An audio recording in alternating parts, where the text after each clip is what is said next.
Bismillahirrahmanirrahim. Assalamualaikum warahmatullahi wabarakatuh. Sampurasun kasadayana kumaha damang. Semoga dalam keadaan baik-baik saja dan selalu ada dalam lindungan Allah Subhanahu wa taala. Nah, teman-teman semuanya, alhamdulillah puji syukur kita panjatkan kepada Allah yang mana pada kesempatan kali ini saya kembali bisa menyapa teman-teman semuanya, bisa bersilaturahim dengan teman-teman semuanya di channel Dene Hijrah ini. Alhamdulillah pada kesempatan kali ini channel Dene Hijrah kembali akan menyajikan sebuah kajian yang akan disampaikan oleh Ustadz Hanan Ataki terkait dengan tema berkelanjutan dari tafsir surat Al-Fatihah. Adapun judul yang berkaitan dengan video kali ini yakni tentang solusi dari semua permasalahan hidup kita.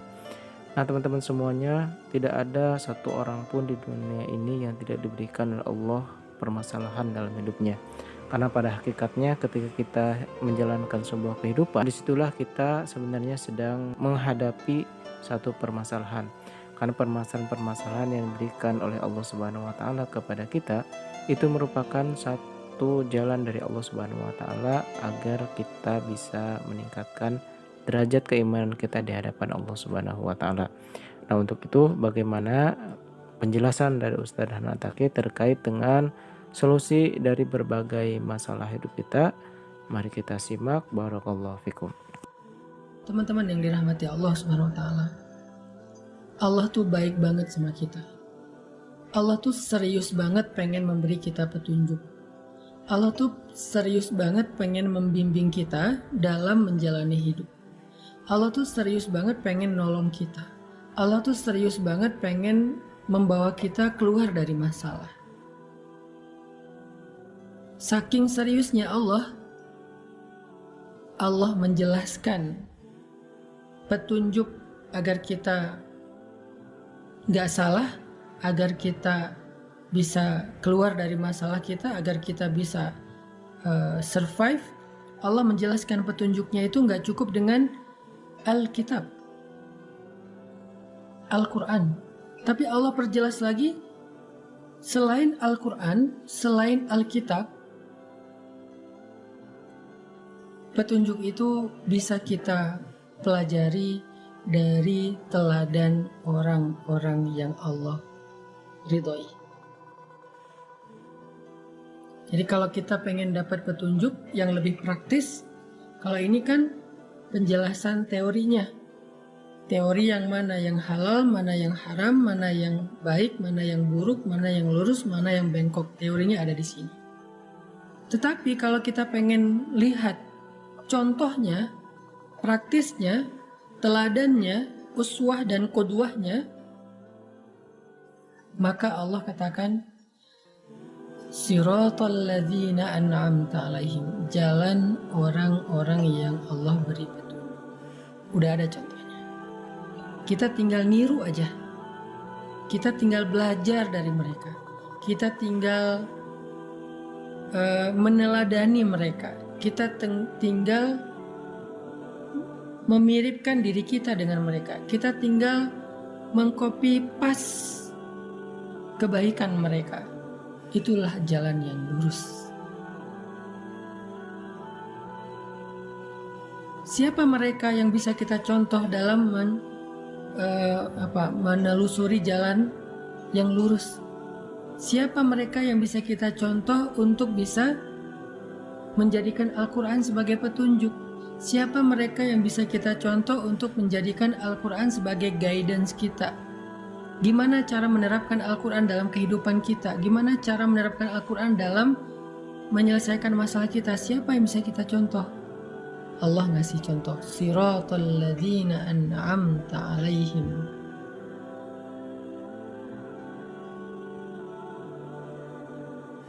Jalan orang-orang yang telah Engkau beri petunjuk. Di sini pesannya Allah pengen kita menjadikan Al-Quran sebagai petunjuk itu dengan cara mencontohi orang-orang sebelum kita. Karena jangan sampai kita mengklaim diri kita mengambil petunjuk Al-Quran, tetapi kita menafsirkannya sesuka kita.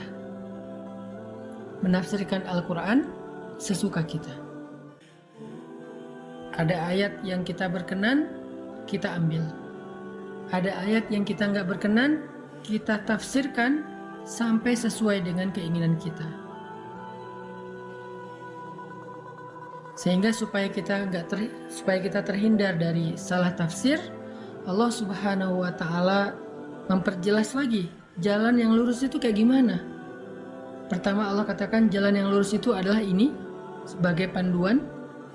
Kemudian ada jejaknya nggak? Biar kita bisa ngikutin juga. Ada. Jadi selain memang kita pakai ini sebagai kompas, kita pakai ini sebagai panduan, sebagai map, Allah juga bilang ada jejaknya loh, kamu tinggal ikuti aja jejak itu. Jejak siapa? Jejak alladzina an'amallahu alaihim, orang-orang yang Allah beri nikmat. Nikmat apa? Nikmat iman. Nikmat apa? Nikmat nubuwah kenabian. Nikmat apa? Nikmat risalah syariah. Nikmat apa? Nikmat Islam. Nikmat apa? Nikmat ibadah. Nikmat apa? Nikmat dakwah. Nikmat apa? Nikmat radhiyallahu anhum wa radu an. Nikmat mendapatkan ridho dari Allah Subhanahu wa taala. Dan yang terakhir nikmat apa? Nikmat dijamin masuk surga. Itulah orang-orang yang kita perlu ikuti jejaknya. Itulah orang-orang yang kita perlu contohi kebaikannya, agar kita tetap berada on the track dan sampai ke tujuan yang sama dengan mereka. Karena jejak-jejak mereka itu akan menuntun kita sampai ke tujuan yang sama dengan mereka. Mereka udah sampai ke tujuannya. Mereka udah sampai ke surga. Para nabi, mereka sudah sampai ke surga. Para siddiqun yang membenarkan, yaitu para sahabatnya nabi, mereka sudah dijamin surga. Para solihin, mereka dapat berita gembira tentang surga. Para syuhada, mereka sudah melihat surga dan mencium aroma surga bahkan sejak mereka masih di dunia. Mereka udah sampai ke tujuannya. Karena itu tujuan yang paling hakiki dari perjalanan hidup manusia. Mereka udah sampai. Dan mereka masih meninggalkan jejak di belakangnya untuk kita ikuti jejak itu. Untuk kita melangkah di jalan yang sama dengan jejak-jejak mereka itu, agar kita sampai ke tujuan yang sama dengan mereka. Siapa mereka? Alladzina an'amta alaihim, atau alladzina an'amallahu alaihim. Orang-orang yang sudah Allah beri.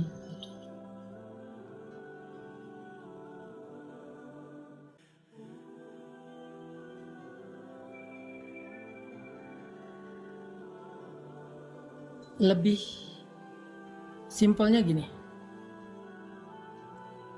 Di dalam ayat siratal ladzina an'amta alaihim, Allah tuh pengen ngasih tahu kepada kita bahwa apapun yang kita sedang hadapi dalam hidup kita itu tuh pernah terjadi kepada orang sebelum kita. Apapun yang sedang kita alamin sekarang, itu tuh pernah dialami oleh orang sebelum kita. Masalah kita sebagai anak harus gimana kepada orang tua. Ada contoh orang sebelum kita.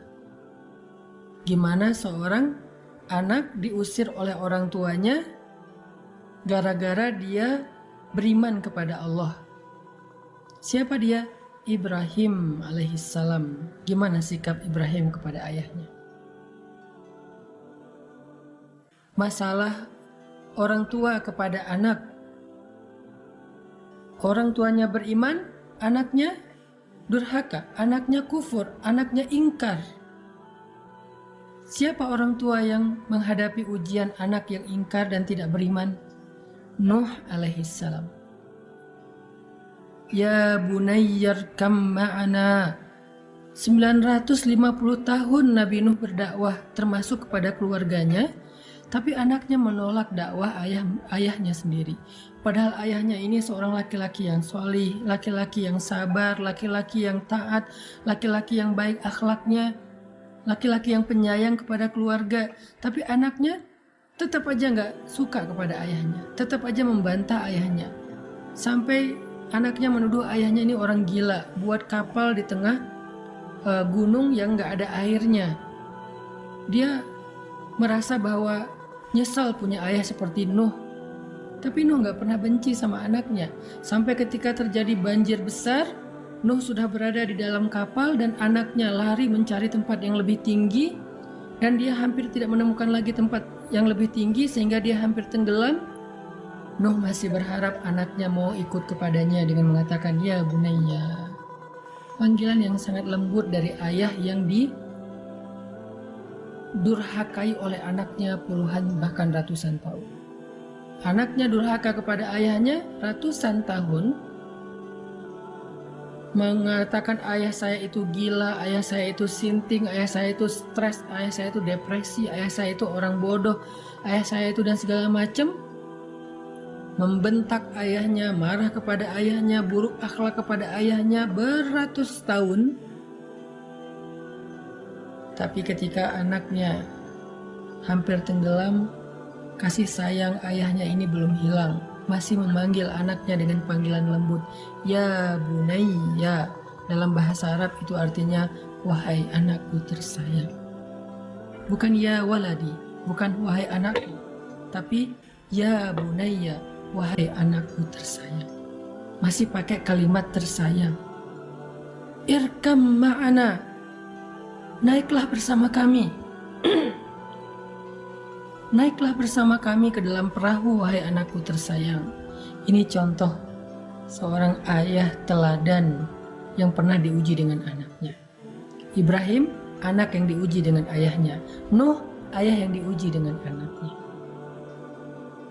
Atau seorang suami yang diuji dengan istrinya.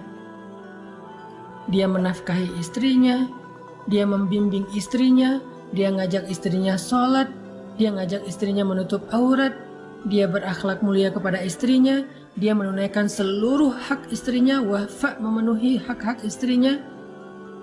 Dia berbicara santun kepada istrinya, sabar kepada istrinya yang perangainya jelek bertahun-tahun. Siapa dia laki-laki yang diuji dengan istri? Lut alaihissalam. Betapa sabarnya Nabi Lut menghadapi istrinya. Istrinya bukan hanya istri yang buruk akhlak, tapi juga durhaka. Dia yang menjadi biang kerok dari semua kejahatan, kemakaran, dan keburukan yang terjadi di negerinya. Dia yang menjual laki-laki untuk laki-laki yang lain, sehingga terjadi LGBT. Istrinya ini parah. Gak sholat, gak menutup aurat, durhaka sama suami, kufur kepada Allah, melakukan dosa-dosa besar. Tapi Lut sabar dan terus membimbing istrinya sampai Allah memutuskan untuk berhenti. Udah cukup, sekarang pergilah dan tinggalkan kaum ini, karena kami akan membinasakan kaum tersebut, termasuk istri Lut. Baru Nabi Lut berhenti. Atau seorang istri yang diuji dengan suaminya.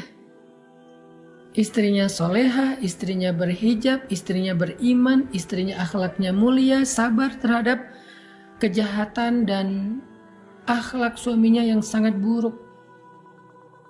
Tapi dia terbunuh di tangan suaminya sendiri. Dia disalib di pohon kurma, dia disiksa sampai dia menghembuskan nafas terakhir.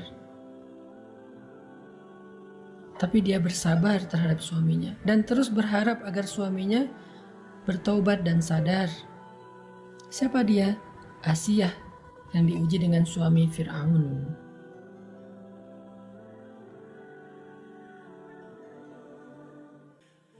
Jadi semua masalah yang kita pernah alamin dalam hidup ini, semua ujian yang sedang kita alami dalam hidup ini, itu tuh udah pernah dialami oleh orang sebelum kita.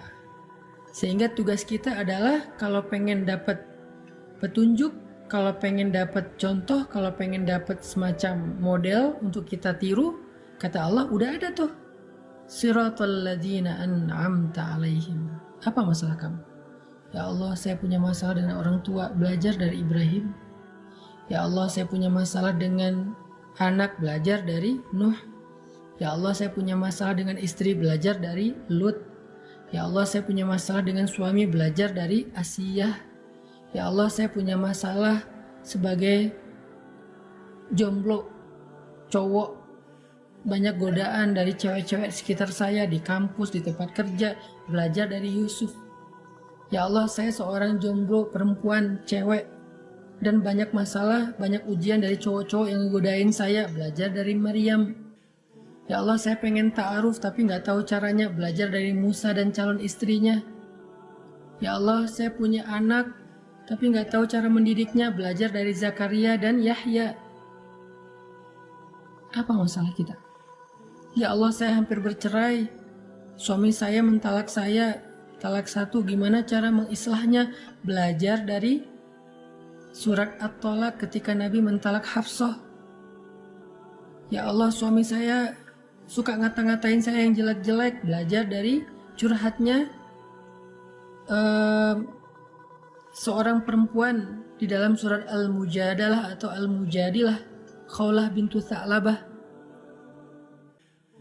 Ya Allah, orang ngomongin saya di sosial media, orang berbisik-bisik tentang saya di grup, mereka bikin grup baru dan ngomongin saya di grup sebelah, belajar dari surat An-Nur tentang hadithul ifki, pembicaraan rahasia.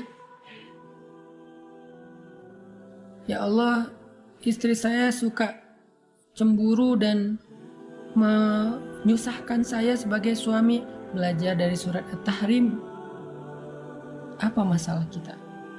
Semua masalah kita itu udah ada contohnya karena mereka pernah mengalami persis seperti yang kita alami. Jadi kita nggak sendiri.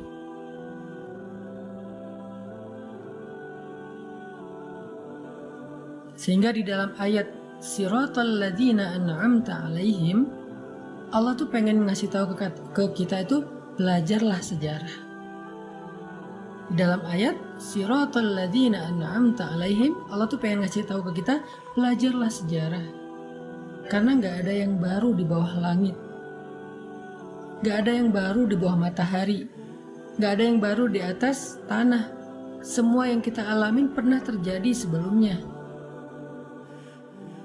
Karena sejarah itu berulang, karena cerita itu terjadi lagi, sehingga kita bukanlah orang pertama yang mengalami masalah ini. Udah ada orang sebelum kita yang jumlahnya nggak terhitung. Tugas kita adalah bacalah sejarah, belajarlah sejarah, bacalah tentang kisah kehidupan mereka, biografi mereka dari referensi yang baik, sehingga kita akan menemukan siapa yang orang yang lurus, Siratal ladzina an'amta alaihim, sehingga kita tiru. Siapa yang salah jalan, sehingga kita hindari. Jadi di dalam kalimat Siratal ladzina an'amta alaihim, Allah pengen ngasih tahu kepada kita, belajarlah sejarah.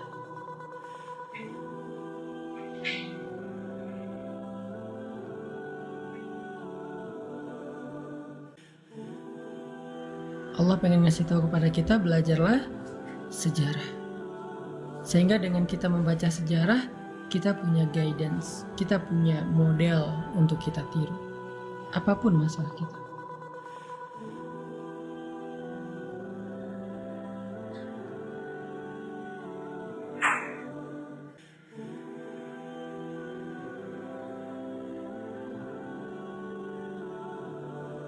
Gak ada yang baru.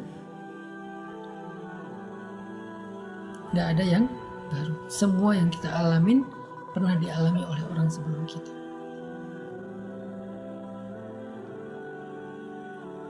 Tugas kita adalah belajar dari mereka, mencari tahu apa sih rahasia mereka sehingga bisa keluar dari masalah itu. Apa sih kunci mereka survive dari ujian itu? Apa sih langkah-langkah konkret yang mereka lakukan sehingga mereka bisa sukses, bisa Allah selamatkan dari berbagai macam keburukan. Lalu setelah kita tahu, ulangi, lakukan hal yang sama, maka kita akan mendapatkan hasil yang sama. Jadilah seperti Yusuf kalau kita seorang jomblo cowok. Selamatkan diri kita dari fitnah. Menghindar karena Allah, karena takut kepada Allah. Maka nggak usah khawatir ketika kita menghindar dari pacaran, menghindar dari hubungan yang kelewat batas, menghindar dari ujian. Nggak usah khawatir, nanti Allah akan memberikan ganti yang lebih baik, seperti Allah berikan kepada Yusuf. Kalau kita perempuan jomblo, siswi, mahasiswi, seorang pekerja yang banyak ujian di sekitarnya, banyak cowok ngelirik, ngegodain kita, PDKT, caper sama kita, belajarlah dari Sayyidah Maryam.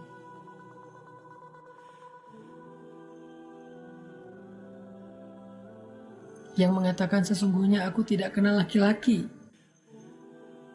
Dan aku bukan perempuan yang suka merendahkan diri dengan perbuatan dosa.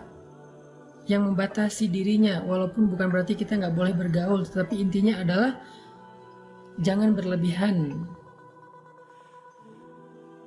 Dan nggak usah khawatir menjadi orang yang membatasi diri sebagai perempuan.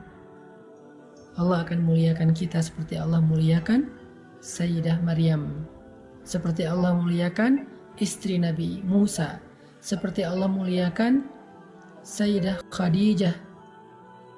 Ya, Sayyidah Khadijah, perempuan yang menikah di usia 40 tahun baru dapat suami yang benar. Sebelumnya, suaminya wafat, nikah wafat. Dan bukan suami yang beriman, bukan suami yang spesial, walaupun mungkin orang baik. Karena Khadijah aslinya orang baik. Tapi nggak spesial. Entah berapa tahun Khadijah menjanda. Di usia 40 tahun, harusnya seorang perempuan itu merasa semakin khawatir, semakin panik, apakah mungkin di usia itu masih punya jodoh, apalagi seorang jodoh itu masih single, baik, soleh, terkenal, tajir, mungkin dapat seideal itu di usia 40 tahun.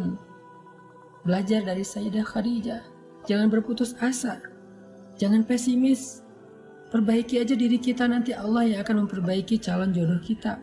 Sehingga di usia 40 tahun, Allah berikan kepada Khadijah seorang suami yang lebih muda 15 tahun dari beliau. Bukan hanya lebih muda, kalau bahasa kita berondong, bukan hanya lebih muda, tapi solih, tajir, Nabi pula kekasih Allah, ideal banget. Secara fisik, sempurna. Jadi kalau kita pengen seperti Khadijah, yang dapat suami seorang Rasulullah SAW, maka jangan cuma baca sejarahnya, jangan cuma tahu kisahnya, ikutin. Apa yang kita nggak punya contoh? Semua masalah kita itu udah ada contohnya.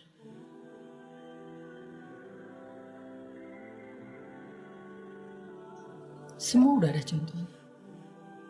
Kita yang ngerasa kayak hidup kita banyak ujian, kenapa ya setelah saya hijrah kok hidup saya banyak masalah?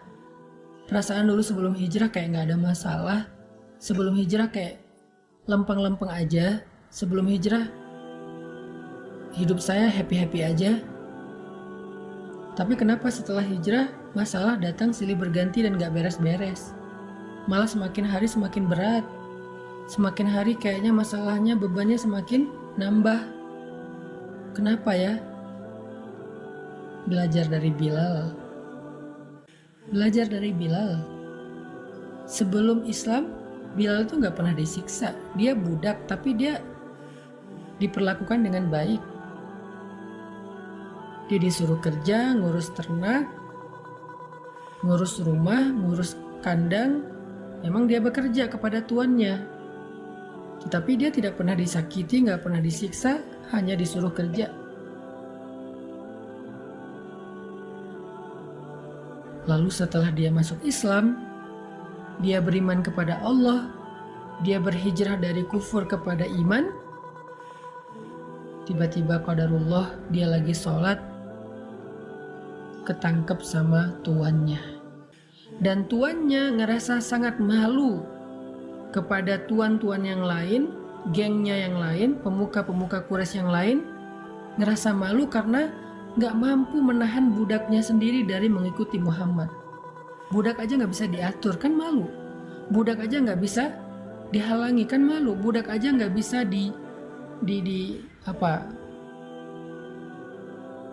dikontrol gitu.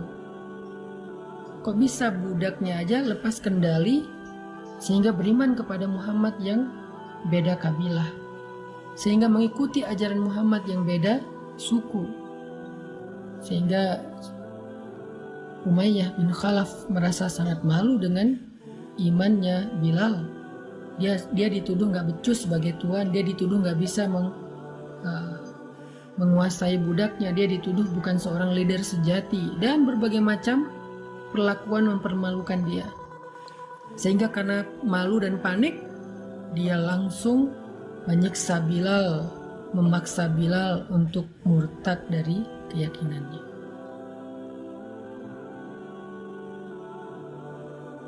Bilal mendapatkan siksaan justru setelah Islam. Apakah Bilal mengatakan ini gara-gara saya beriman, saya hidupnya jadi susah? Gak pernah Bilal ngomong kayak gitu. Apakah Bilal mengatakan, ya Allah, apa maumu? Setelah saya beriman, kenapa engkau beri saya ujian, bukannya diberi kenikmatan dan kebahagiaan? Gak pernah Bilal ngomong kayak gitu. Apakah Bilal mengatakan, ya Allah, saya nyesal udah beriman, tahu gini saya gak akan mau masuk Islam? Gak pernah terbersit sekalipun kayak gitu. Gak pernah Bilal berpikir bahwa hidupnya menjadi susah karena Islam. Gak pernah Bilal berpikir dia menyesal dengan keimanannya. Gak pernah dia ngerasa bahwa masalah dia itu justru setelah dia mendapatkan hidayah. Enggak pernah kayak gitu. Semakin disiksa dia semakin yakin dan bergantung sama Allah. Semakin disiksa dia semakin bergantung sama Allah. Bukan semakin melemah pegangannya ke Allah, semakin erat pegangannya ke Allah. Kalau kita kan semakin diuji, pegangan kita ke Allah jadi makin renggang ya. Jadi ragu, Allah benar gak sih mau nolong saya? Allah tuh janjinya tepat gak sih ke saya? Kok Allah gini sih sama saya? Apa maunya Allah? Makin renggang, makin renggang, makin renggang. Nauzubillah sampai akhirnya putus asa, melepaskan pegangan kepada Allah, belok arah, ada yang sampai murtad, ada yang bunuh diri, ada yang mencuri karena putus asa dengan rezeki yang halal, ada yang akhirnya berzina karena putus asa mencari jodoh. Makin diuji makin renggang. Kalau Bilal makin diuji makin erat pegangannya.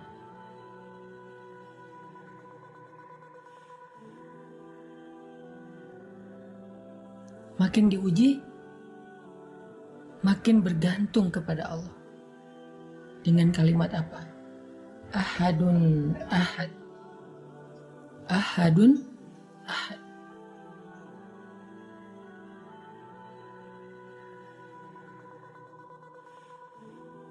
Cuman Allah satu-satunya. Gak ada yang lain. Yang saya yakin, yang saya sembah, yang saya tunduk, yang saya bergantung, yang saya berharap.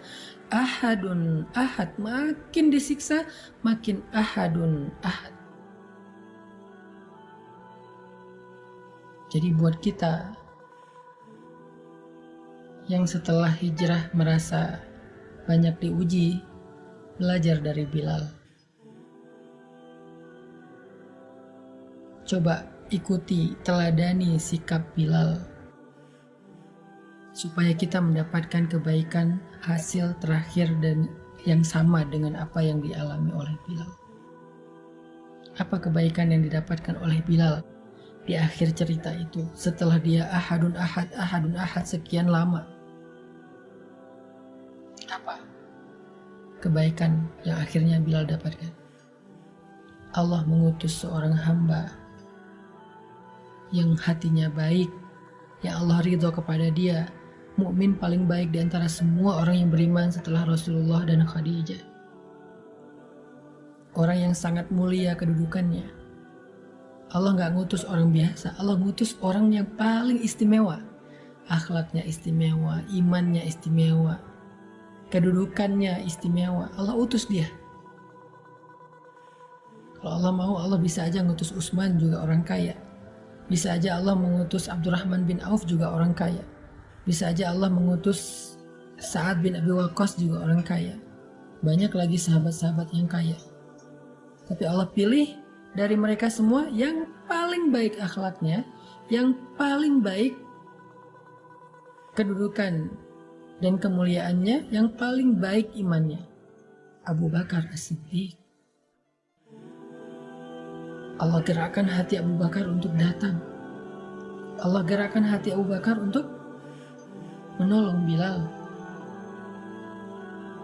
Lalu Abu Bakar datang bilang ke Umayyah bin Khalaf, "Ya Umayyah, apa untungnya kamu menyiksa budak seperti Bilal?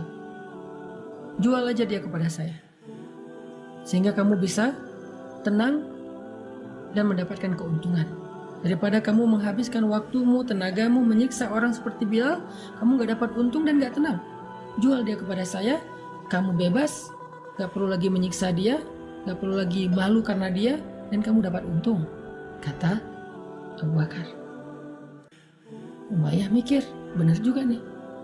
Kalau saya jual, saya udah gak perlu malu lagi karena bukan budak saya lagi. Dan saya gak perlu capek-capek menyiksa Bilal, karena ketika menyiksa Bilal yang terlihat tersiksa itu bukan Bilal tapi Umayyah. Plus saya dapat untung dari menjual budak yang udah gak bisa lagi saya kendalikan. Karena kalau saya biarkan gak dijual pun saya gak bisa pakai budak ini, mending saya jual aja, mumpung ada yang beli. Umayyah mikir gitu.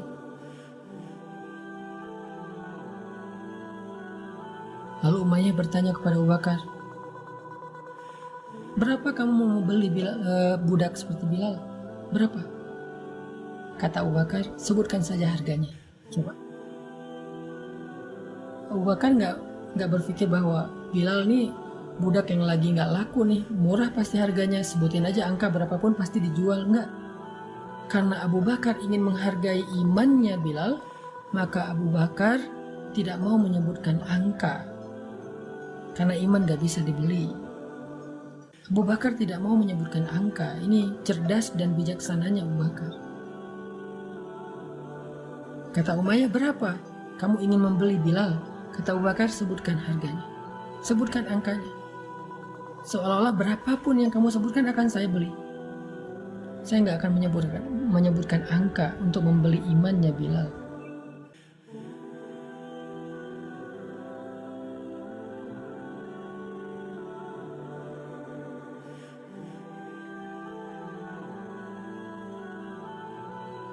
Lalu Umayyah menyebutkan sekian dinar, sekian uqiyah emas, hitungan dalam hitungan orang Arab, yang kalau sekarang mungkin harganya sekitar 700 juta kurang lebih, atau mungkin lebih dari itu persisnya. Dan Abu Bakar ketika tahu angka yang dijual oleh Umayyah bin Khalaf Bilal itu berapa, uqiyah emas, Abu Bakar nggak menawar. "Ya Umayyah, itu Bilal budak yang sudah tidak berguna, budak yang murah, yang udah sakit-sakitan setelah kamu siksa, masa harganya segitu? Saya nggak akan beli segitu, saya minta segini." Enggak. Ketika Umayyah menyebut angka, maka Abu Bakar mengatakan, "Baik, nanti malam akan saya kirim emasnya ke rumah kamu." Begitu cara Abu Bakar menghargai dan memuliakan Bilal. Atau lebih persisnya, begitulah Allah memuliakan Bilal. Seolah-olah Bilal ini sesuatu yang sangat berharga. Berapapun disebutin oleh Umayyah, Abu Bakar setuju. Malah setelah menyebutkan angka itu, Umayyah nyesel kenapa nggak ngomong lebih tinggi. Ada seorang laki-laki bilang kepada Abu Bakar, "Ya Abu Bakar, kamu membeli Bilal dengan harga yang sangat mahal." Apa kata Abu Bakar? "Demi Allah, kalau Umayyah meminta 10 kali lipat dari harga itu, saya akan tetap membayarnya untuk membebaskan Bilal. Gak akan saya tawar." Umayyah yang nyesel kenapa nyebut angka segitu, padahal itu udah ketinggian. nanti malam saya kirim.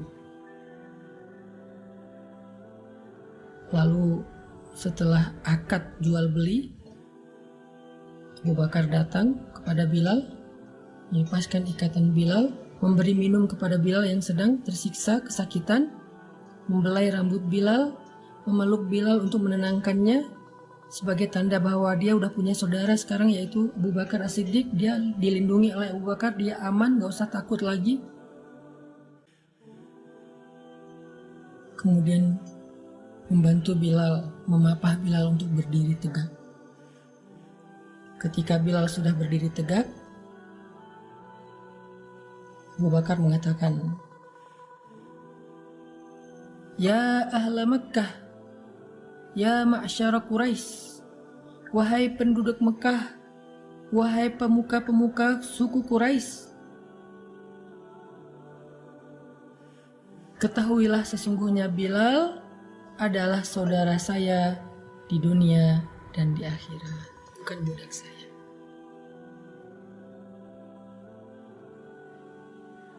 Sesungguhnya Bilal adalah saudara saya di dunia dan di akhirat. Itu sebuah deklarasi bahwa Bilal sudah menjadi orang yang merdeka, dibebaskan oleh Abu Bakar. Abu Bakar membeli Bilal bukan untuk jadi budak. Abu Bakar menebus Bilal untuk dimerdekakan. Bukan hanya merdeka dan hidup sendiri, tetapi menjadi saudara yang kehidupannya ditanggung, dijamin oleh Abu Bakar.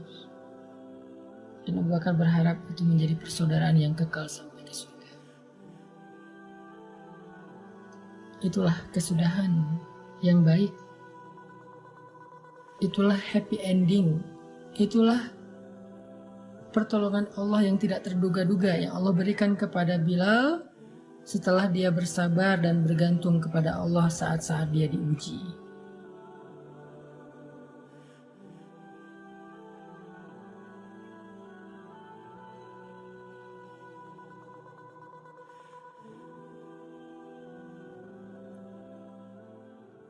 Jadi siapapun di antara kita yang ngerasa diuji setelah hijrah, yang ngerasa diuji setelah bertaubat, kita itu bukan orang pertama yang kayak gitu.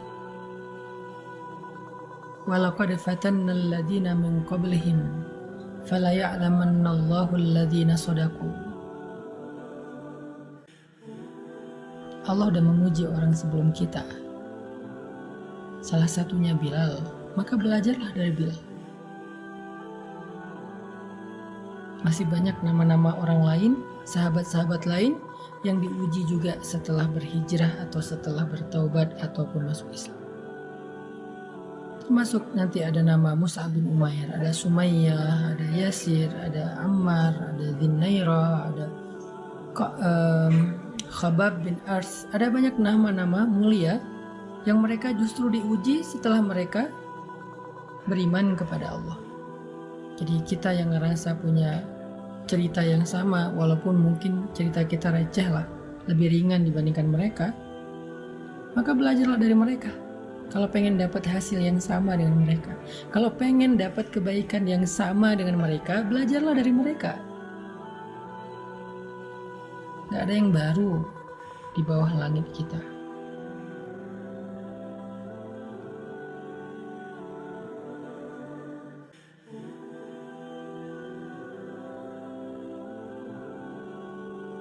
Apalagi masalah kita?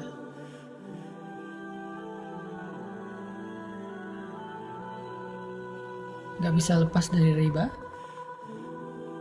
Ngerasa sayang ninggalin kerjaan yang penghasilannya besar, gajinya besar, tapi riba. Belajar dari Sa'ad bin Abi Waqqas. Ketika dia datang kepada Rasulullah SAW, dia bilang, "Ya Rasulullah, mintalah kepada Allah agar Allah mengabulkan doa-doa saya. Saya pengen setiap saya berdoa Allah kabulkan apapun yang saya minta." Maka Rasulullah SAW mengatakan, "Atib mat'amak ya Sa'ad." Kalau kamu pengen dikabulkan doa-doamu, apapun yang kamu minta Allah perkenankan, bersihkan makananmu wahai Sa'ad. Saat mendengar nasihat ini langsung pulang ke rumahnya, Dia kembalikan hak-hak orang yang dia ambil secara riba, secara rentenir. Dia selesaikan akad-akad dan transaksi yang gak halal dengan orang lain. Dia bersihkan semua sumber rezekinya dari syubhat dan haram.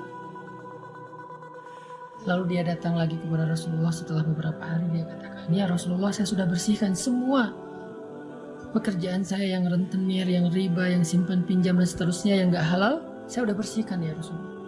Sekarang saya akan berdagang dengan cara yang halal dan berkah." Lalu Nabi mengangkat kedua tangannya. "Ya Allah, kabulkanlah doa saat apabila dia berdoa. Ya Allah, perkenankanlah permintaan Sa'ad bin Abi Waqqas apabila dia meminta sesuatu kepada." Kemudian sejak saat itu tidaklah Sa'ad bin Abi Waqqas mengangkat kedua tangannya kecuali Allah memperkenankan doa-doanya. Belajar dari Sa'ad. Apalagi yang kita butuhin dalam hidup lebih daripada doa. Ada banyak hal yang gak bisa kita beli, tapi kita bisa memintanya kepada Allah secara gratis dengan doa. Namanya kita pikir kita bisa membeli kebahagiaan, kita bisa membeli keharmonisan dengan harta aja, gak cukup. Kalau seandainya itu cukup, maka kita nggak akan mendengar cerita orang kaya yang bunuh diri, orang kaya yang depresi, orang kaya yang bercerai, orang kaya yang rumah tangganya berantakan. Itu bukti bahwa dia nggak bisa membeli kebahagiaan dan keharmonisan rumah tangga dengan materi dan kekayaannya. Terus dengan apa kita dapatkan? Itu hadiah dari Allah. Kita dapatkan dengan doa. Sehingga ketika doa kita sudah ditolak gara-gara makanan kita nggak halal, apalagi yang bisa kita harapin dan kita andalkan dalam hidup kita. Belajar dari Sa'ad bin Abi Waqqas.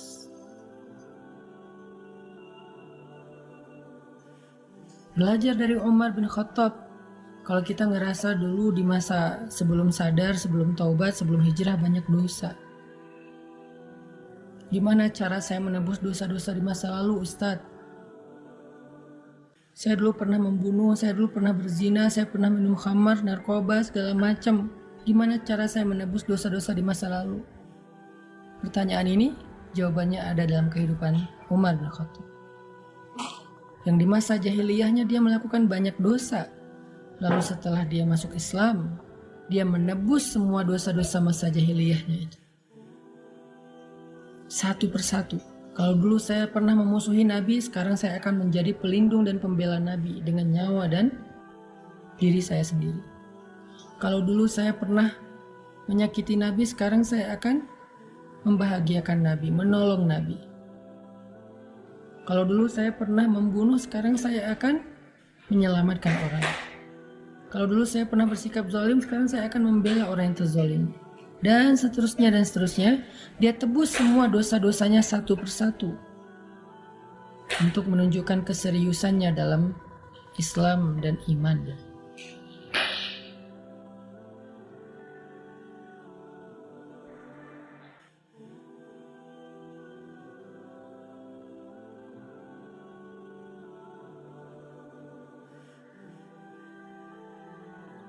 Jadi apa masalah kita yang gak ada contohnya? Gak ada. Semua masalah yang kita hadapin ada contohnya. Itulah maksud dari kalimat Siratal ladzina an'amta alaihim. Jalan orang-orang yang telah engkau beri nikmat petunjuk. Ikutin mereka. Dan ternyata contohnya bukan hanya orang yang baik, ada juga contoh orang yang salah, gagal, dan Allah murka kepada mereka ketika menghadapi ujian yang sama.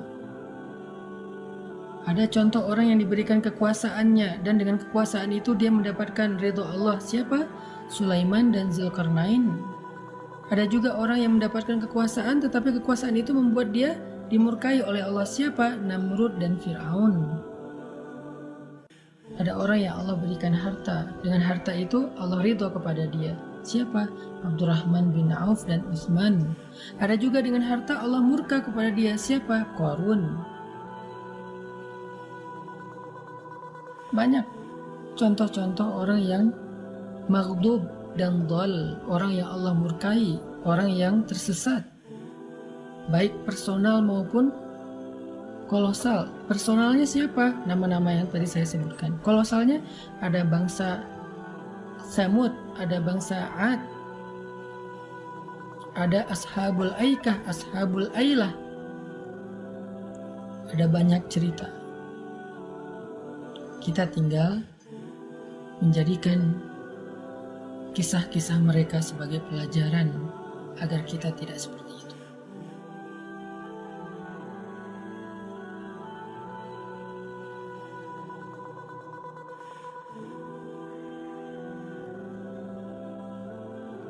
Jadi teman-teman, itulah kandungan dari siratal ladzina an'amta 'alaihim ghairil maghdubi 'alaihim waladdallin. Mudah-mudahan dengan semangat siratal ladzina an'amta 'alaihim kita jadi lebih semangat lagi dalam membaca sejarah.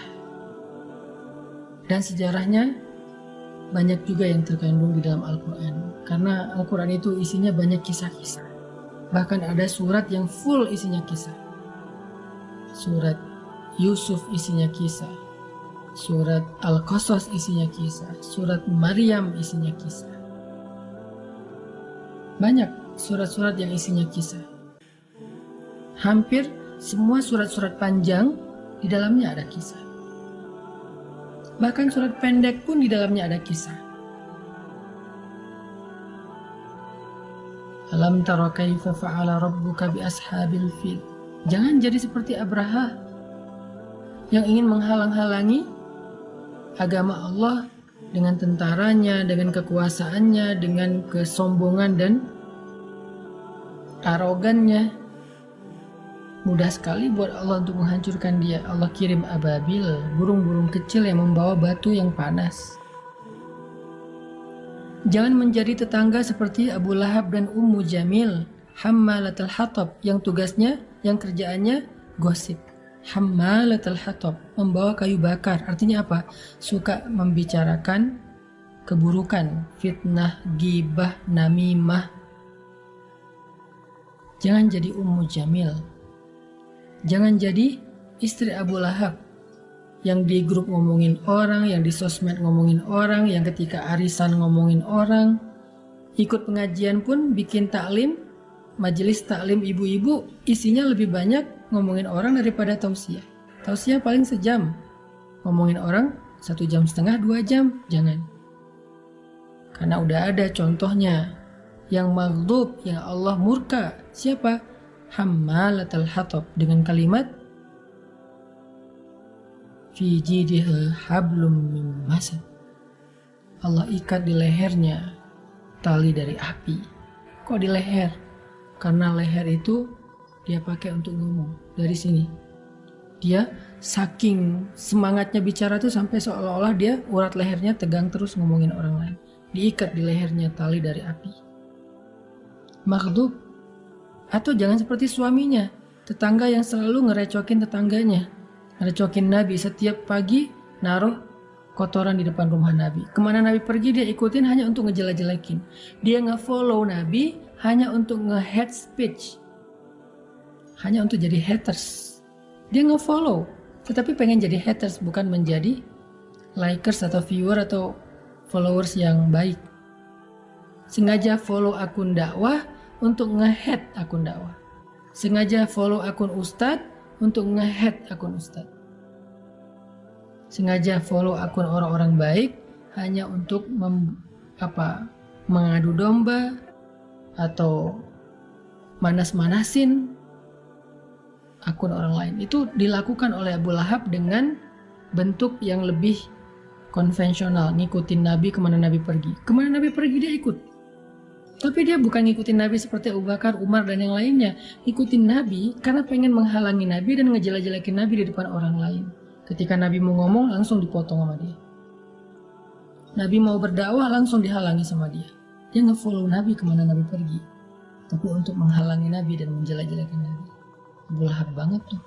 Dan Allah marah kepada dia sehingga Allah mengatakan tabbat, celaka. Jadi buat kita yang kadang-kadang gak sadar ngomongin kejelekan orang lain, jangan salah. Kalimat kita itu akan kembali lagi kepada kita. Sebagaimana Abu Lahab pernah bilang kepada Nabi dengan kalimat tabban laka ya Muhammad. Bahkan tabban laka ya Muzammam, kata Abu Lahab. Celaka kamu wahai Muhammad. Allah balas kalimat yang sama kepada dirinya. Tabbat yada abi lahabi wa tabb, pakai tasydid. Kita nggak bisa wakaf di situ dengan kalimat watab, bukan watab, harus ditahan karena ada penegasan tasydid. Allah cuma pengen ngasih tahu dengan tasydid itu apa? Benar-benar celaka. Kalau bahasa kita bangetnya tuh pakai t banyak. Tasydid itu sama dengan t-nya tuh banyak. Celaka banget, t-nya banyak. Itulah Abu Lahab. Jadi pelajarannya apa buat kita? Kalimat buruk yang kita ucapkan di sosial media atau langsung kepada orangnya dalam kehidupan sehari-hari kepada orang lain, itu tuh akan balik lagi kepada diri kita sendiri. Sehingga orang itu nggak rugi sebetulnya kalau dia sabar. Yang rugi itu yang ngomongin, yang rugi itu yang mencela, yang rugi itu yang memfitnah. Korbannya hanya butuh bersabar, nanti Allah yang akan membela dia. Belajar dari Abu Lahab.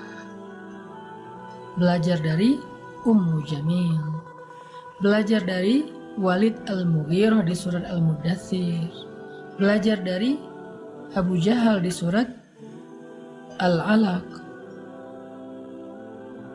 Semuanya ada contoh, baik ataupun yang buruk. Sehingga yang baik tinggal kita tiru, yang buruk jadi pelajaran untuk kita tinggalkan.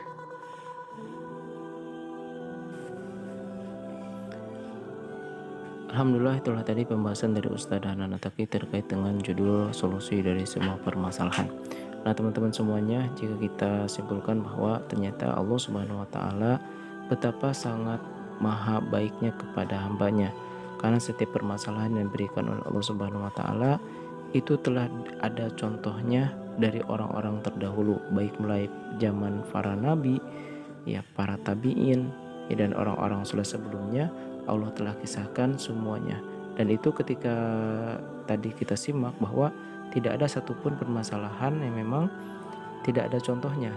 Tinggal bagaimana berarti sekarang kita menirunya untuk perbuatan-perbuatan yang baik, dan kita menjadikan pelajaran-pelajaran untuk perbuatan-perbuatan yang buruknya dengan cara meninggalkan apa yang telah mereka lakukan sehingga pada saat ini kita tidak melakukannya. Nah mudah-mudahan kita semua mulai saat ini ketika ada permasalahan tidak lagi merasa galau, tidak lagi merasa gelisah, karena semuanya telah ada contohnya. Baik, mudah-mudahan kita dikuatkan oleh Allah Subhanahu wa Ta'ala dalam menjalankan setiap perintahnya dan menjauhi setiap larangannya. Ini saja yang bisa disampaikan pada kesempatan video kali ini. Mudah-mudahan ada manfaatnya. Semoga ini menjadi satu pembelajaran, bahkan menjadi pengetahuan, bahkan keyakinan, sehingga kita bertindak berperilaku sesuai dengan apa yang Allah inginkan. Barakallahu fikum. Assalamualaikum warahmatullahi wabarakatuh.